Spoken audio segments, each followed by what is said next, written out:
한 건물의 계단을 당찬 발걸음으로 오르고 있는 한 여인. 조용한 사무실로 들어서는데 그곳은 다름 아닌 경찰서 강력팀이었다. 그런데 그 순간 갑자기 쓰레기통을 발로 걷어차버리는 여인.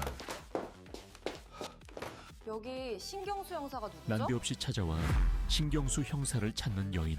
도대체 그녀의 정체가 무엇일까? 제가 신경수 형사인데 무슨 일로 오셨어요? 나 장기인데 뭔가 착오가 있는 거 아닌가? 그녀가 장기혜라는 말에 장기혜 씨. 오히려 놀라며 신문실로 안내하는 신형사. 같이 가시죠. 장기혜는 신형사의 예상치 못한 반응에 오히려 당황한 듯 보이는데 그렇게 함께 신문실로 들어간 신형사와 장기혜. 아니, 당신이 비밀 요원이라는 증거가 어디에도 없잖아. 아니 세상 어느 나라 정부가 비밀 요원의 정보를 기재해두고 알려줍니까? 이 여자가 대한민국 경찰을 물러보나? 신문 중에도 긴장한 기색이 전혀 없는 의문의 여인 장기혜. 당신 이렇게 얼마나 더 버틸 이런 수 있을 시간 것 있으면 같아? 나랑 좀도둑이나 한 명 더 잡아와. 내 시간 뺐으면 뺐을수록 우리나라 국가 안보가 흔들리는 거라고.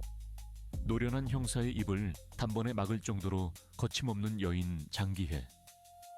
그녀는 자신을 비밀 요원이라고 밝혔는데 경찰서에는 왜 출두하게 되었을까?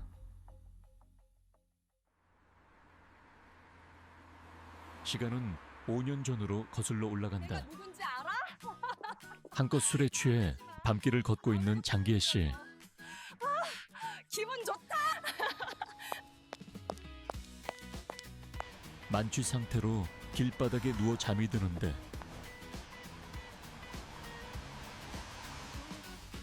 얼마간의 시간이 흐른 뒤 그래도 다행히 남편 한수원 씨가 장기혜 씨를 집으로 데리고 왔는데 할 수가 없어. 이게 뭔지 알아? 사실 정보기관 비밀자금 담당자였던 장기혜의 급여는 자영업자인 남편보다 많았고 수시로 보너스까지 받아왔다. 전날의 숙취 때문인지 늦잠을 자고 있는 장기혜 씨.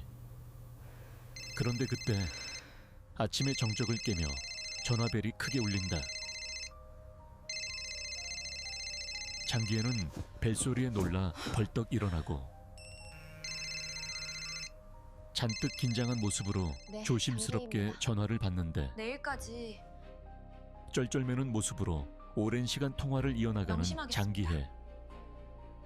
도대체 어디서 온 전화길래 이렇게까지 긴장하는 걸까? 그날 오후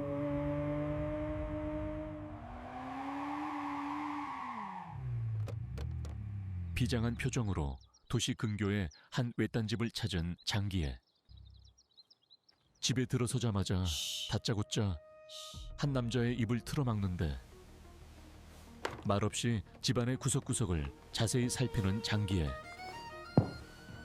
도대체 여기는 어디이고 또 장기혜는 무엇을 이토록 찾고 있는 걸까? 그렇게 한참 동안 수색을 이어가던 장기혜는 결국 무언가를 발견하고 그 물건을 물잔에 떨군다. 아빠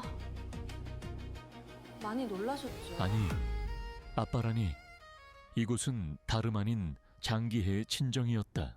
아니, 이게 다 뭐냐? 우리 식구들 없을 때 국정원 동료들이 와서 설치해놓고 갔나 봐요, 아빠. 이게 그러면 그 말로만 듣던 도청장치라는 거냐? 장기혜는 자신의 직업 나라이라는 딸 때문에 많이 가족들이 부담스러우시죠? 힘들어할까봐 그게 걱정이 무슨 많아 말이냐. 보인다. 아빠 우리 딸 자랑 실컷 하고 싶은데 네가 하도 비밀이라고 하니까 말도 못하고. 하지만 맞아요. 가족들은 첫째도 오히려 보안, 딸 둘째도 장기혜의 직업을 보안이에요. 자랑스럽게 아셨죠? 생각하고 있다. 알았어. 걱정하지 마라. 그런데 아빠 혹시 여유 자금 좀 있으세요? 왜? 그런데 갑자기 용돈 필요하니? 아빠에게 여유 자금이 있는지 묻는 장기혜. 괜찮아, 말해봐. 아니 그런 게 아니라 도청기까지 다 제거된 마당에 장기혜 씨는 아빠에게 비밀스러운 얘기를 시작하는데 부녀간에 무슨 일이라도 꾸미는 걸까? 다음 날 장기애는 시내 모처의 한적한 곳에 위치한 한 ATM기를 찾아갔다. 통장을 정리하는 장기애의 표정이 초조해 보이는데, 아니 그런데 1억이라는 거금이 입금되어 있는 상황. 뭔가 은밀한 작전이라도 시작되었나 본데 817-53-6974-5379 장기애입니다. 제가 먼저 연락하기 전까진 절대 전화하지 마세요. 도대체 1억이라는 거금이 입금된 이유가 뭘까? 그로부터 몇 달 후 도시 근교에 위치한 한 고급 카페. 장기애는 한껏 꾸민 모습으로 누군가를 만나러 온 듯한데 바로 미안해, 내가 조금 늦었어. 학창 시절 베프였던 친구 한지훈을 만나러 온 자리였다.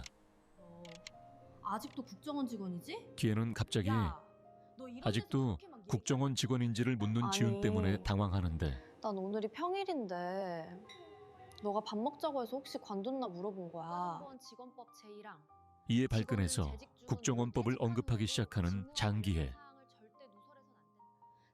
친구 지훈은 이런 기회의 갑작스런 반응이 당황스럽기만 하다.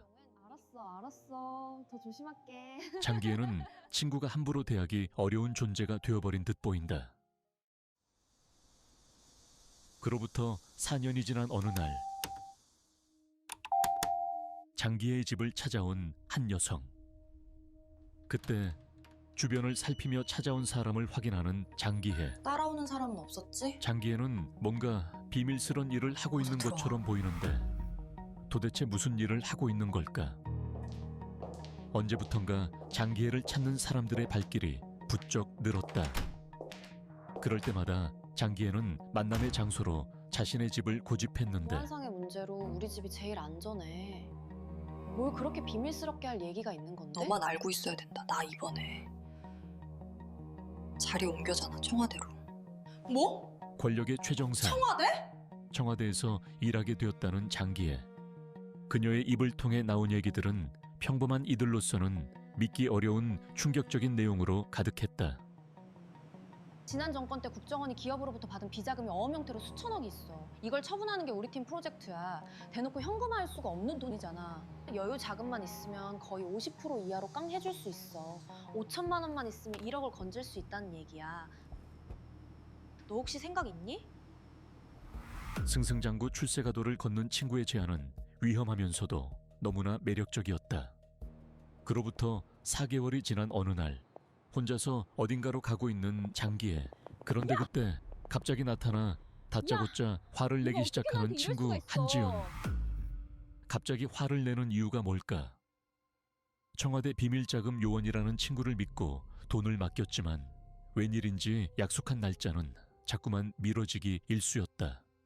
그런데 참 이상한 일은 장기애를 막상 만나고 나면 의심은 눈 녹듯 사라지고 어느새 설득을 당한다는 점이었다. 야, 우리 또 쟤한테 넘어간 것 같은데? 장기애의 집에서 나와 의견이 분분한 선정 씨와 지훈 씨. 이대로 멍하니 있다가는 내 돈 다 날리게 지훈 생겼다고. 씨는 도저히 마지막까지 안 되겠어. 기회를 믿어보자고 선정 씨를 설득하는데 나 신고할 거야. 결국 경찰에 신고하기로 결심한 선정 씨. 과연 경찰서죠? 두 친구가 장기애로 인해 처한 상황의 진실이 뭘까? 장기애에게 거액을 맡기고 수차례 약속 파기를 겪은 이들의 수가 10명이 넘은 상황이었다. 그중 몇 명은 급기야 장기애 씨를 사기 혐의로 경찰에 고발하기에 이르렀다. 그러니까 증거를 대란 말이야. 증거를! 아줌마가 국정원 비밀 요원이라는 증거가 있냐고요. 네? 비밀 요원은 신원 확인이 불가능하다니까. 자꾸 이런 식으로 나오면 내가 정식 루트를 통해서 항의 들어갑니다. 당신 감당할 수 있겠어? 일단 그것 좀 봐봐. 그게 당신의 10년치 금융거래 내역이야. 카드빚 5천만 원. 이걸 어떻게 한 번에 갚았을까? 이봐요, 신경수 형사님. 이쪽 세계엔 당신 같은 사람이 모르는 비밀 자금이라는 게 있는 거야. 장기애와 신영사의 실랑이가 쉽게 결론이 나지 않는 상황. 신영사? 15년 경력의 담당 형사조차 혀를 내두를 이거 좀 즈음 확인해봐. 선배 형사가 건넨 서류 한 장. 도대체 이건 무슨 서류인 걸까? 내가 이럴 줄 알았다니까. 그런데 이게 무슨 일일까? 국가정보원에서 직접 발행한 신원조회 공문은 장기혜 씨가 국정원 소속 직원이 음모야! 아님을 증명해주고 난 있었다. 국정원 비밀요원 장기혜라고. 그렇다면 도대체 비밀요원 장기혜가 감추고 있는 진실은 무엇일까? 8년 전 시작된 이 믿지 못할 사기극의 출발은 지극히 사적인 것이었다.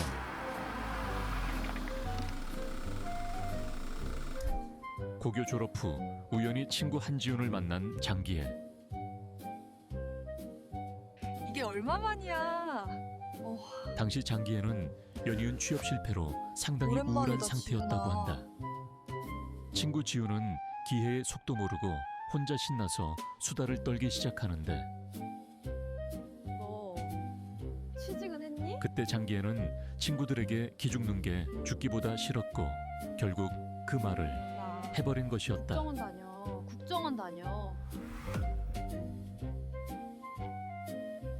마음속에만 품고 있던 생각이 입 밖으로 나와버리자 그녀를 바라보는 주변의 시선이 사뭇 달라진 것을 느끼게 되었다고 한다.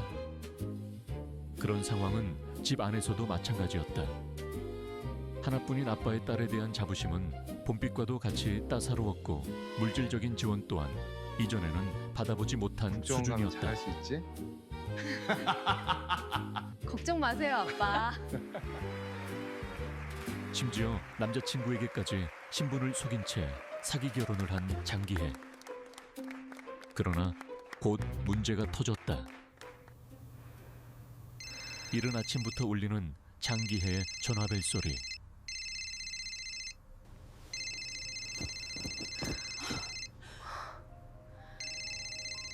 네, 장기혜입니다. 신용대출인데요. 고객님, 국정원 직원이라는 5천만 거짓말을 제비였습니다. 장기간 이어가다 보니 내일까지 납부 안 하면 품위 유지비가 벌금이 필요했고 없는 법원에 지급명령 백수에게 신청하겠습니다. 돈이 나올 구석은 신용카드밖에 없었다. 명심하겠습니다. 그러나 카드 돌려막기에도 한계가 있었다. 그런데 아빠, 혹시 여유자금 좀 있으세요? 빚이 5천만 원에 이르자 장기혜는 아버지를 첫 번째 먹잇감으로 삼고 무려 1억 원을 갈취하기에 이른다.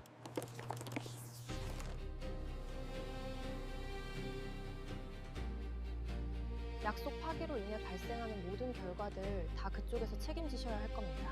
도통 이해하기 어려웠던 그녀의 말과 행동은 비밀 요원의 작전이 아니라 세상에서 가장 가까운 이들을 속이기 위해 스스로 꾸며낸 것이었다. 아버지가 속아 넘어가자 집안 어른에게도 같은 수법으로 무려 3억 원을 뜯어낸 장기혜. 그러면 내가 2억 원을 투자하면 4억 원이 된다는 거냐? 네, 맞아요. 정확히 이해하셨어요. 장기혜의 가족과 친지 친구들은 무려 7억 원에 달하는 어마어마한 돈을 사기꾼의 입속에 털어넣어줬던 것이다. 자칭 비밀 요원 장기혜는 결국 구속되었다. 세상과 자신을 속인 8년간 장기혜는 과연 행복했을까?